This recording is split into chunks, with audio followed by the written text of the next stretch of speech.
সুপ্রভাত। আজ 14ই সেপ্টেম্বর, শনিবার। আজকের দিনে আমাদের প্রধান চিন্তা থাক নিঃস্বার্থ হৃদয় সতত সম্মেলনের সুরে বাঁধা।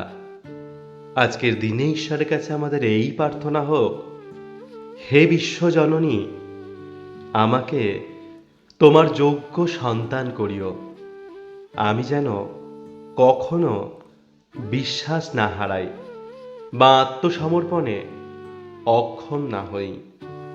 আমার সহায় হও, যেন আমি অবিচলিত ভক্তির সঙ্গে তোমার ইচ্ছা অনুসরণ করি।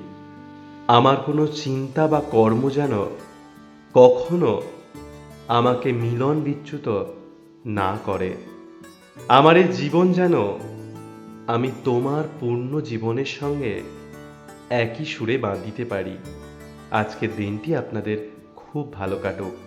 প্রতিদিন সকালে প্রার্থনা পেতে আমার পেজটিকে ফলো করুন। ধন্যবাদ।